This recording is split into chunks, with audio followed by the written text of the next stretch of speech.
quiero poner palabras en su boca, porque él me ha dicho que en algunos circuitos que él ha visto, que el condensador llega a tener más energía de la que está transformando. Es imposible, pues.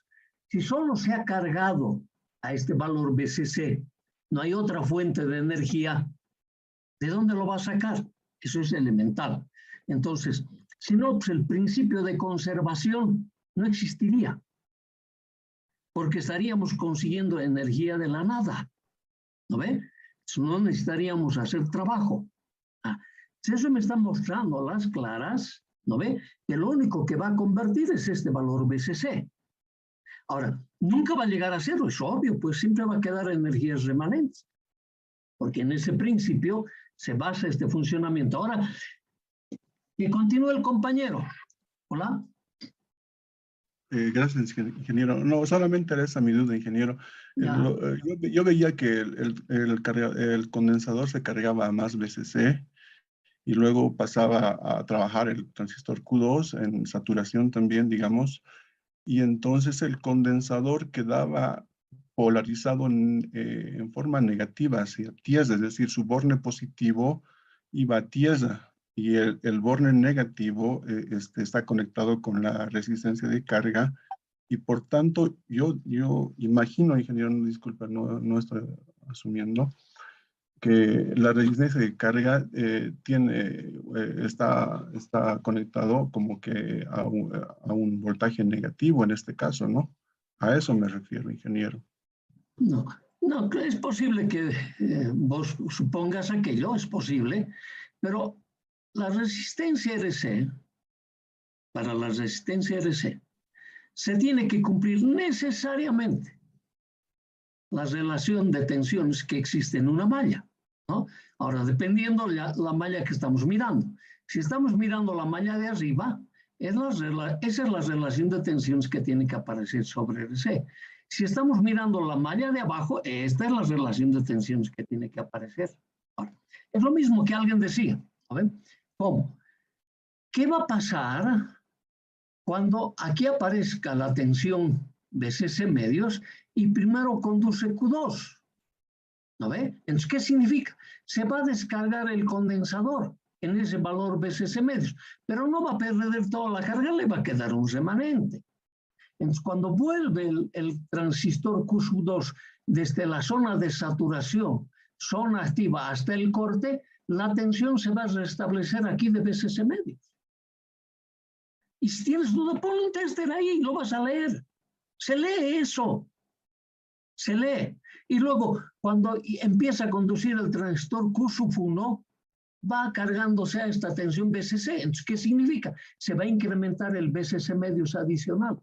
Entonces, aquí hay un doble salto de tensión. Y es independiente de quién funcione primero. Porque no sabemos nosotros si la señal que te viene aquí en las bases del transistor Q3, cuál es el semiciclo negativo o el semiciclo negativo. Nadie sabe aquello.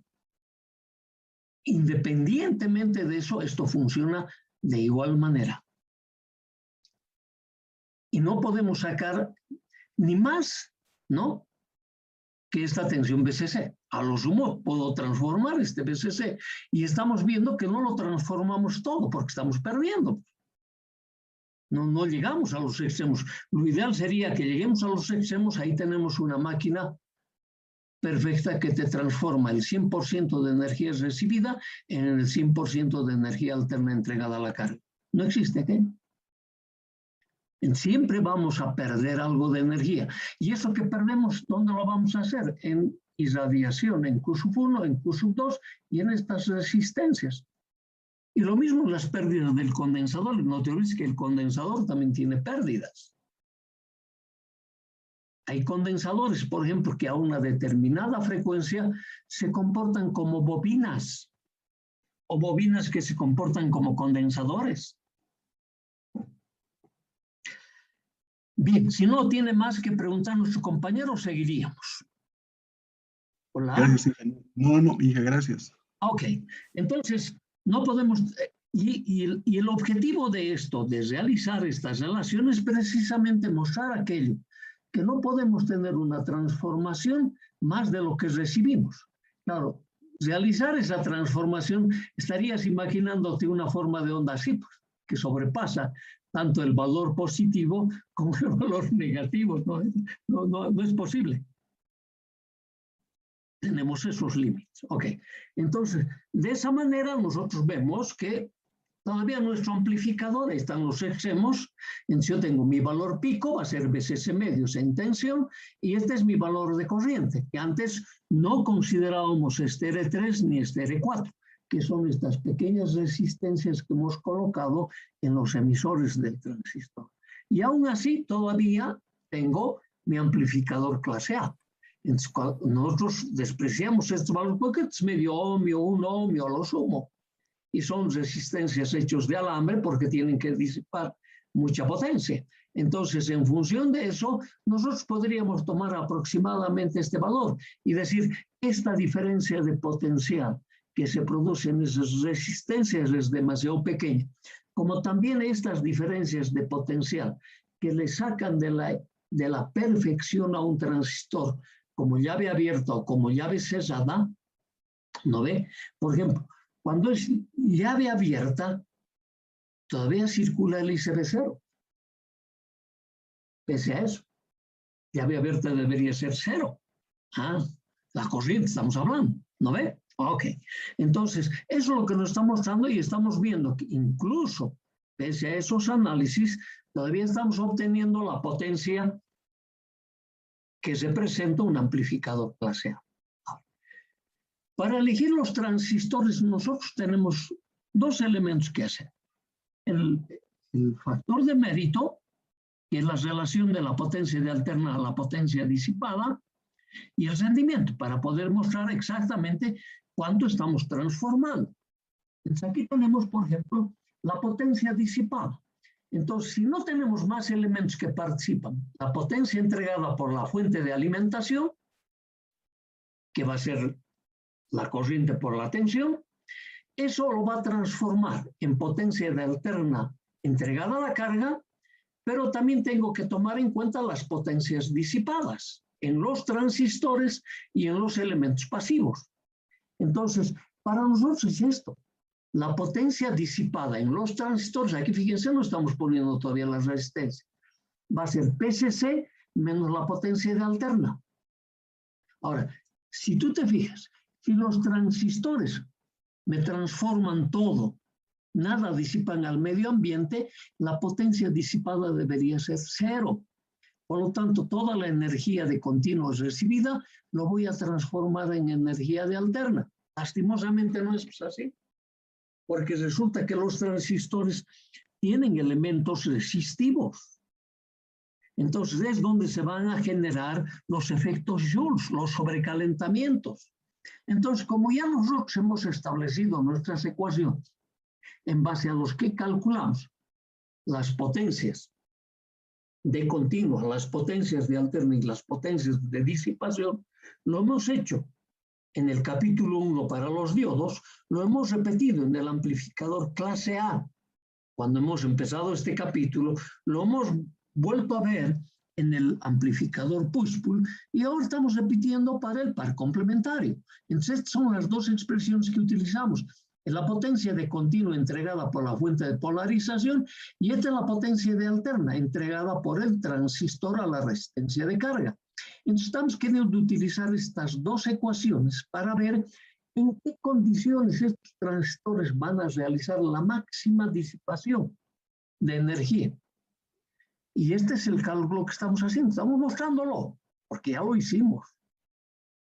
Estoy utilizando las relaciones que hemos mostrado en la filmina anterior, y estas relaciones las he reemplazado en esta forma. Entonces me dice la potencia disipada, fíjense, aquí tengo como variables la componente de alterna, ¿no ve? Entonces, aquí vemos que yo tengo un elemento cuadrático. Entonces, en las matemáticas hemos demostrado que este sistema va a tener la máxima disipación para cuando la primera derivada respecto a la variable se me haga 0. Entonces, esto es lo que vamos a calcular haciendo la primera derivada respecto de B sub S. Entonces, y esta es esa primero está la potencia disipada, fíjense, este es el mismo valor, hago la derivada, la potencia disipada, la derivada de P sub D respecto de B sub S igual a 0, y de aquí voy a sacar el B sub S, que me permite tener la máxima disipación de energía. Y aquí está, es B sub S pico, BSS sobre pi. Ajá, entonces me dice, esta es la potencia de disipación máxima, ¿no ve? Para los transistores. Como ya tengo mi potencia de alterna, entonces yo puedo hacer mi factor de mérito. El factor de mérito es PLAC sobre la potencia de disipación. Entonces reemplazamos las formulitas y esto es lo que tengo. Que el factor de mérito es 4,9, es casi 5. Entonces aquí estoy cometiendo un errorcito de 0,1, lo estoy llamando 5.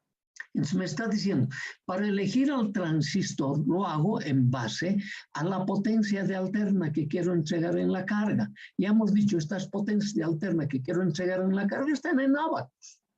Que te van a decir, para cubrir este ambiente necesitas tal potencia. Entonces esa es la potencia que tiene que entregarme los transistores, obviamente. Entonces me dice, el transistor tiene que disipar aquello que no va a entregar. Y lo vamos a elegir con esta pequeña relación. Entonces vos dices, por ejemplo, que la potencia de alterna que quiero entregar que sea 20 vatios. 20 vatios dividido 5, ¿no ve? Va a ser 5 vatios lo que tiene que disipar. Ajá. Como son 2 transistores, la suma, 10. Entonces, vos dices, si cada vatio me cuesta 1 boliviano, con 10 bolivianos me voy a comprar los 10 transistores, pero voy a entregar una potencia de 25 vatios. Sencillísimo. Entonces ya tengo un transistor que va a tolerar toda la transformación. Y para eso hemos comprado a alguien que me disipe aquello que no va a poder transformar. Y con el rendimiento nos damos cuenta cuánto está transformando. Solo es un reemplazo de fórmulas. Este PLAC ya tengo, el PSS ya lo tengo, lo hemos mostrado en la anterior filmina, el PLAC es este mismo valor. Mostramos y dice, está transformando solo el 78%. Entonces, otra vuelta, estamos ratificando, estamos diciendo del 100% de energía, a lo sumo está transformando el 78% en componente de alterna. Hay un 22% teóricos, no te olvides.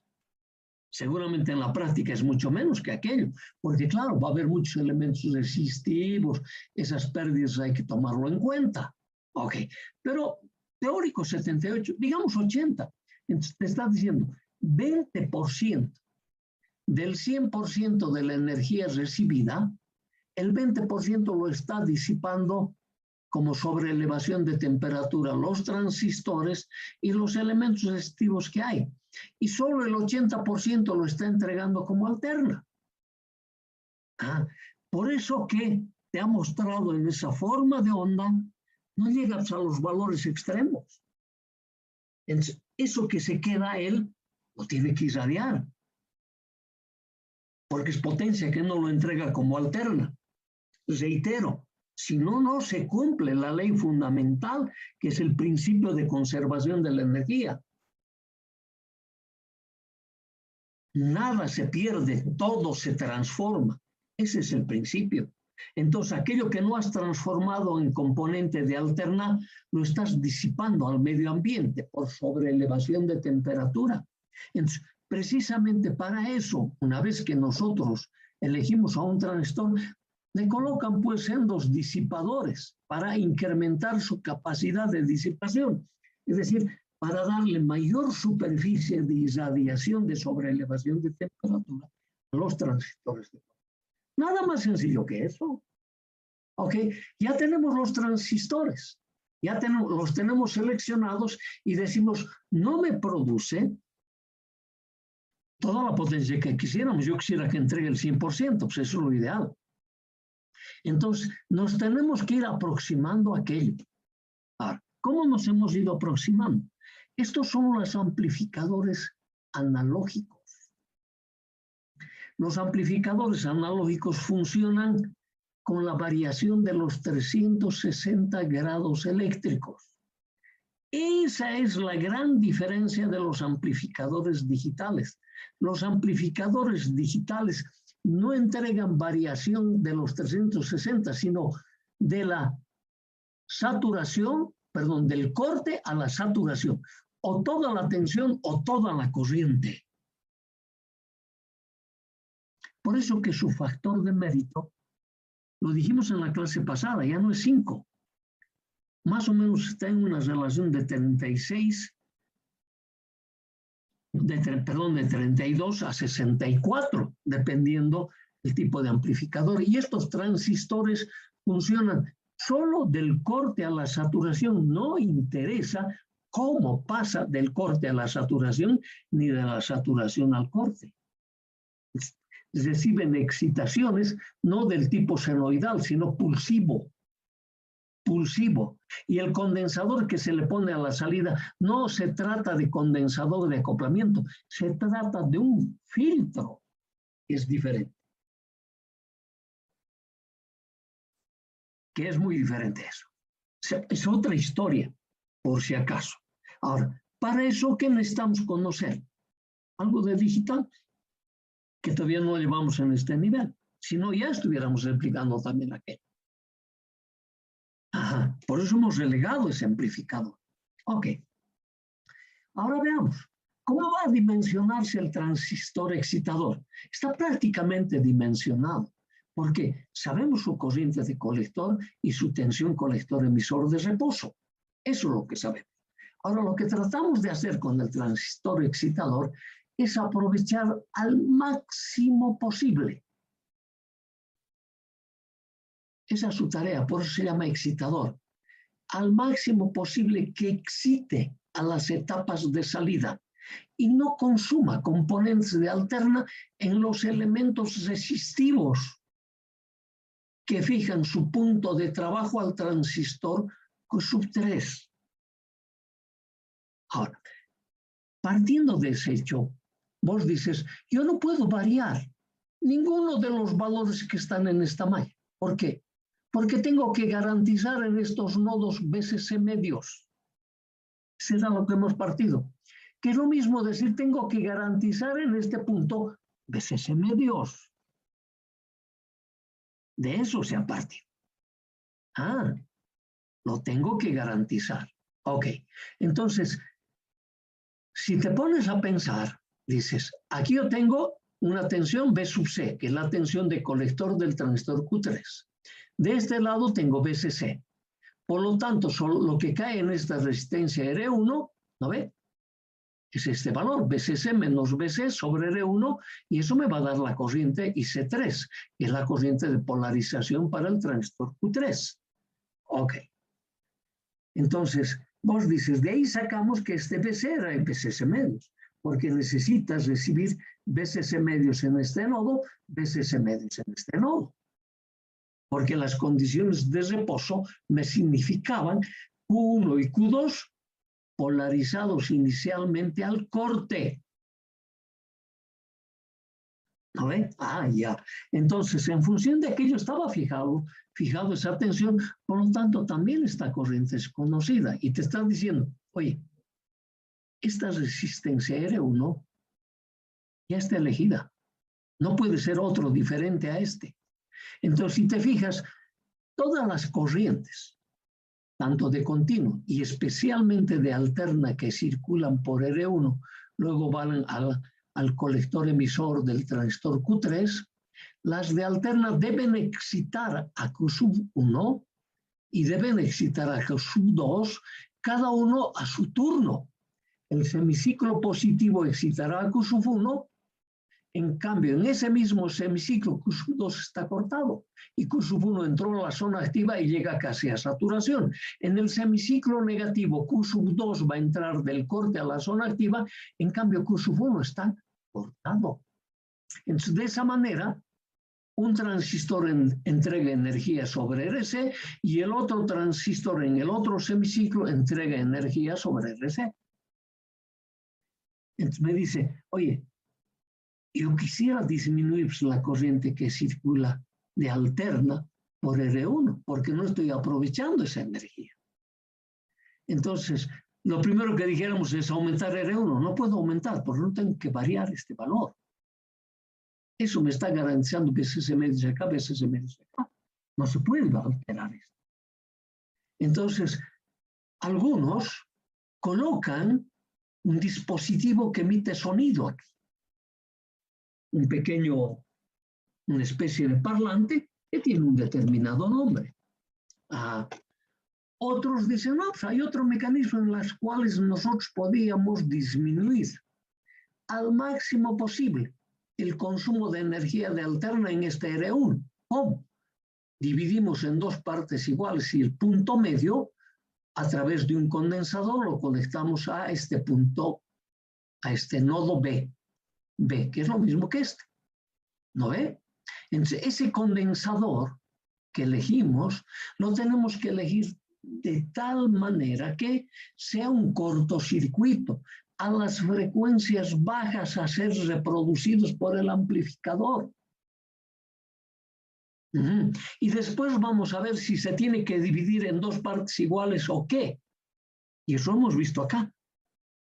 Entonces, inicialmente presentamos este circuito. Sabemos que el R11 más el R12 es igual a este R1. Y ese R1 es el que me va a fijar este punto de trabajo. En principio decimos, lo dividimos en dos partes iguales. Su punto medio a través de un condensador conectamos a ese nodo B. Este condensador lo vamos a elegir como si fuese un cortocircuito a la frecuencia más baja a ser reproducido por el amplificador. ¿Cuál es la frecuencia más baja? Los 20 ciclos. Entonces, para los 20.000 ciclos, obvio que es un cortocircuito. Entonces, ¿qué te está diciendo? Si es un cortocircuito, la tensión que tengo en este nodo lo estoy poniendo en este nodo. Ahora, si tú dices este y este transistor son ideales, y no están estas resistencias R3 y R4, lo que tengo en la base tengo que tener en el emisor. Ese es el concepto de seguidor emisivo. Pero sabemos pues que el transistor en esa topología, su ganancia de tensión no es igual a 1, es un poco menor que 1. Entonces son diferentes. Claro, son diferentes, pero son casi iguales. Entonces, nosotros partimos de ese concepto, son iguales. Si esta tensión lo guío acá, entonces me está diciendo, esta tensión de este nodo es igual a esta tensión. Entonces me dice, la diferencia de potencial en esta resistencia R12 es 0. Si la diferencia de potencial en la resistencia R12 es 0, no hay consumo de energía. ¿No ve? Ahora vamos a hacer el análisis y el balance, a ver, ¿cómo voy a elegir o este valor o este? Porque la suma ya está elegida. Yo solo estoy queriendo poner un efecto en la que no me haga consumir componentes de alterna acá, o que el consumo sea lo más reducido posible, porque a 0 nunca vamos a llegar. Obvio. Entonces, para eso dibujamos bien nuestros conceptos de alterna, ¿no ve? Estos dos circuitos que vamos a mostrar. En el semiciclo positivo, estamos diciendo, si yo tengo el semiciclo, como tengo este transistor Q3, es emisor común. En el emisor común, me dice, la corriente de base está en fase con la corriente de colector, ¿cierto? Si aquí tengo semiciclo positivo en la corriente, aquí voy a tener semiciclo positivo de corriente. Entonces yo puedo hablar de esos semiciclos. Un semiciclo va a ser conducir a este transistor, ese mismo semiciclo, este va a estar al corte. En el otro semiciclo negativo, este va a estar al corte, este va a conducir. Entonces me dice, esto es lo que estoy representando aquí. Un semiciclo. Por ejemplo, el semiciclo positivo. Entonces, cuando yo presento el semiciclo positivo, entre este nodo y este nodo, aquí tengo la diferencia. No son iguales. ¿No ve? Entonces, ese semiciclo me está entregando corriente al transistor Q1, el transistor Q1 del corte entró a la zona activa y a saturación. Entonces, este es para componentes de alterna, BCC, tierra. Entonces, en este circuito hago mis balances de corrientes. La corriente de alterna que circula por el colector de Q3 en este nodo, ¿no ve? ¿De dónde está viniendo? De aquí, de esta fuente. Así viene la corriente, ¿no ve? De esa fuente, de esta fuente. Entonces me está diciendo aquí, esa corriente va a circular una parte para Q1, la otra parte para el transistor Q3. Entonces tú puedes entender, lo que recibe el transistor Q3 tiene que compartir con lo que recibe Q1 y con lo que circula en este circuito.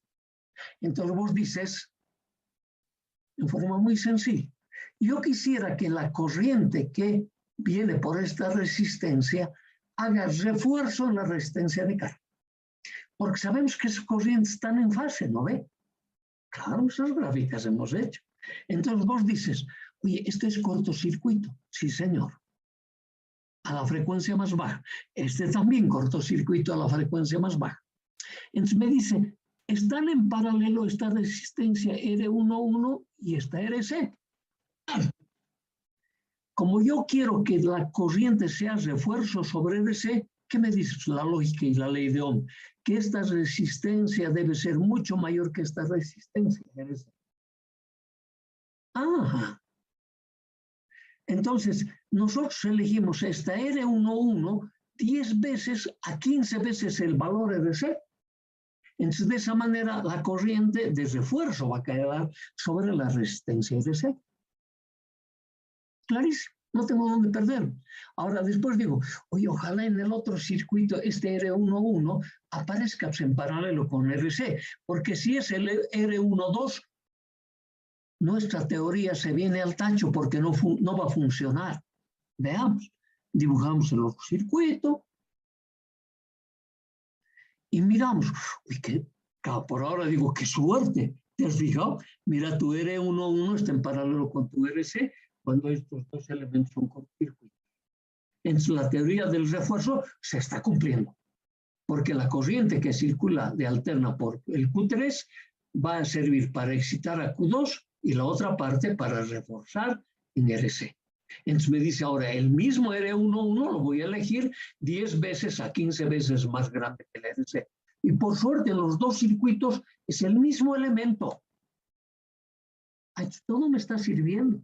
Entonces, fíjate, esta ecuación es lo mismo que esta otra ecuación. ¿No ve? O sea, la IC3, la corriente de alterna que circula para el transistor Q3, se va a distribuir en la corriente de base para Q1 y en lo que circula en la resistencia R1, en la corriente del transistor Q2 y en lo que circula por R1. Ah, es esta la relación, pero cada uno para un semiciclo diferente. Uno es un semiciclo positivo y el otro es para un semiciclo negativo. Y posiblemente los signos van a tener que cambiar. No posiblemente, segurísimo. Para eso te hemos enseñado, para que tú manejes los signos. Ajá. Entonces, después te hacemos recuerdo. ¿Te acuerdas que hemos dividido este R1 en dos partes? Sí. Al principio hemos dicho iguales. Ahora no sé, sabes que lo tienes que elegir de tal manera que este R11 va a ser 10 veces el valor RC. Y el RC, la resistencia de parlante, generalmente es de 8 ohmios. Estamos hablando para sistemas de potencia. Ah. ¿No ve? Ok. Entonces me dice, este R11 ya está acotado. Lo que me queda de la suma para el R1 es lo que voy a poner al R12. Más claro, imposible. ¿No ve? Aquí voy a poner ese otro. Entonces, está clarísimo. Ya lo tengo dimensionado. Esas van a ser las relaciones que voy a tomar en cuenta. Y aquí simplemente te lo estoy anotando otra vez las mismas propiedades, ¿no? Entonces, para el refuerzo de corriente tiene que ser el R11 mucho mayor que la reactancia capacitiva. ¿Y esto qué me significa? Que el R11 mucho mayor que el RC. Y en ambos. en ambos, siempre me va a quedar esa condición. Y finalmente decimos, no puedes elegir así. Entonces, si esto es 8 ohmios, es a 80. Si es 10 veces más. Entonces el R11 es 80. Suponte que el R1 era un K, en 920 ohms tienes que ponerlo en el R12. Ah, ya, clarísimo. No podemos bajarlo a cero, no se puede, pues. Estamos buscando artificios para disminuir el mayor consumo posible, hemos dicho, no seguro, posible, para las componentes de alterno. Ya de ahí es fácil determinar las ecuaciones que me van a permitir dimensionar para componentes de continuo y para las componentes de alterno, que son estas dos ecuaciones del cual hemos estado hablando. Y ahora, como esta corriente IC3 en ambos casos va a manejar IB1 y IB2, IB1 y el IB2, como yo sé que mi transistor Q1 y Q2 van a llegar hasta la saturación, antes tienen sus betas. Entonces tengo las corrientes máximas, voy a tener la corriente máxima en las bases, dividiéndome simplemente con el beta. Me dice, ya puedo determinar cuál va a ser la potencia de disipación del transistor excitador. Y con esto ya voy a poder utilizar el factor de mérito que me permite seleccionar el transistor clase A, que es el Q3. Nada más sencillo que eso. Ok, aquí hacemos